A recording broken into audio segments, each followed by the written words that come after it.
This is TWIT. You look at a certain butterfly keyboard. It's been really frustrating for anybody who's owned a MacBook with a butterfly keyboard and has issues because it was denied, and then finally they made some changes, and then finally they started to fixing everything over at Apple. The Nintendo Switch has not been around for a long time, but and this is not an open announcement. The write-up by Patrick Klepek up on Vice basically was that they found an internal Nintendo memo which instructs customer service to fix Joy-Con drift for free. So Joy-Con drift, if you're not familiar with the problem some people are having on the Switch, is that those detachable controllers, the Joy-Cons start moving things around on the screen all by them lonesomes. And there was a report by Kotaku. There was a huge response to that. And Nintendo basically said, we're not going to charge customers for Joy-Con repairs. And they're going to refund anybody who paid to have their Joy-Cons repaired. Here it is. Quote, customers will no longer be requested to provide proof of purchase for Joy-Con repairs. Additionally, it is not necessarily to confirm warranty status. If a customer requests a refund for a previously paid Joy-Con repair, confirm the prior repair and then issue a refund. This was by a source familiar with Nintendo's updated customer support documentation. That's who told Vice Games, right, Mr. Klepek. And I'm delighted. This is like customer service.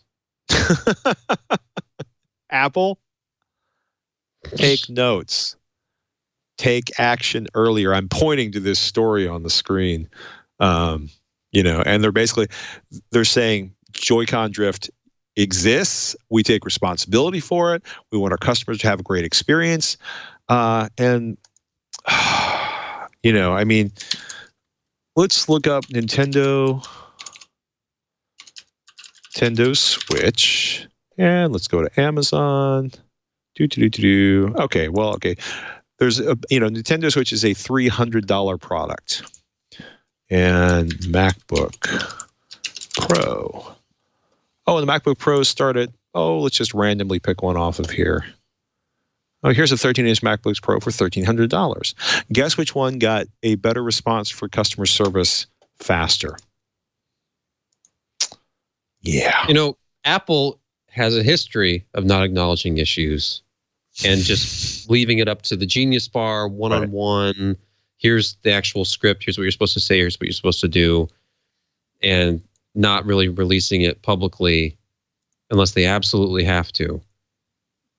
And Nintendo has a history going back to their big start here in the U.S. with the Nintendo Entertainment System, I think.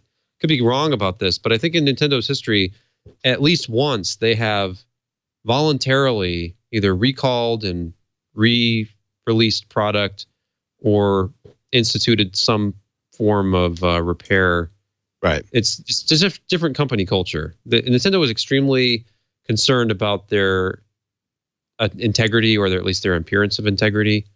They seem to be a company that thinks that they have to do things the right way, and Apple seems to be the kind of company who,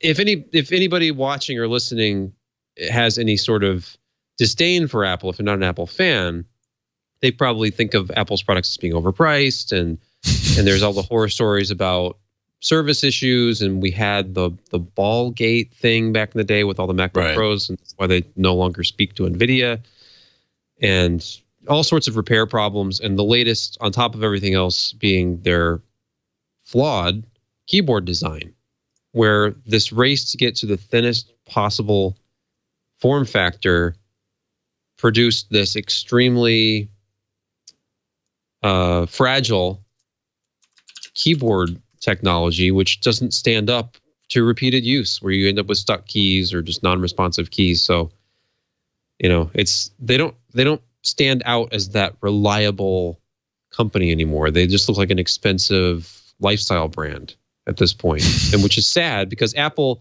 has unbelievable engineering talent and the best R&D probably in the world, and incredible amounts of time and effort have been put into, and money have been put into creating the computer controlled process that actually produces something like their aluminum shell that their MacBook Pro goes into.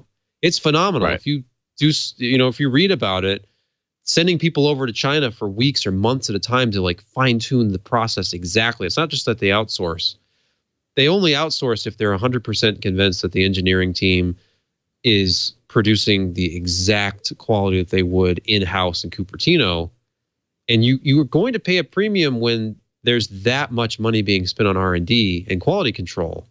Right. But then some flawed designs have left the building over the years, and they're always reticent to acknowledge this because it would tarnish the brand. Like it's like a luxury brand.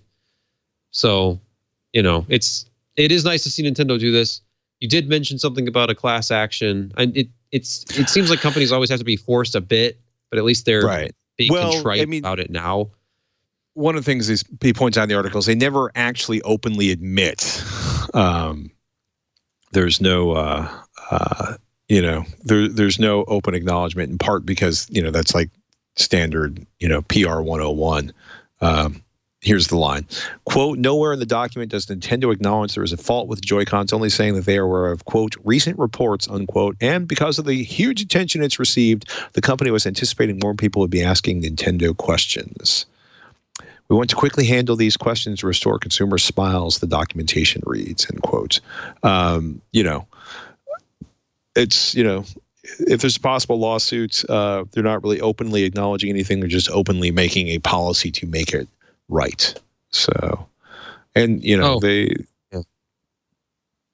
it's a start. I found my historical reference, searching the internet database at Wikipedia. Right. Back before the NES in America, when they finally convinced toy sellers to sell this by branding it as an entertainment system and putting a little robot in the box because American retailers wanted nothing to do with video games after the crash. The Famicom was selling well in Japan. And then quoting the article here, many Famicom units reportedly froze during gameplay after tracing the problem to a faulty circuit.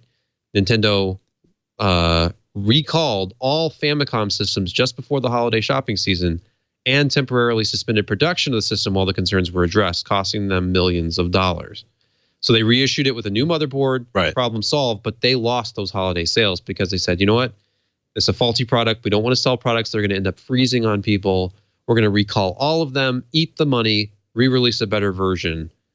So just going all the way back to 1983, this is how they've run their business. And they're very proud of the way they run their business, and they have very high standards. So it would be nice to see Apple, which, 1983, 1984, somewhere in there, they were kind of releasing some relatively important products back then with the Macintosh. And they've had quality control issues. They had quality control problems big time with the Apple III, a much maligned system, and for good reason, because it overheated and the chips literally were coming loose out of their sockets on the circuit board. So that's not really problematic. Not really. No, the old instructions were lift it up and drop it back onto your desk to reseat the chips. Always a soothing thing to hear when you're talking about an incredibly expensive and one would think sensitive piece of hardware.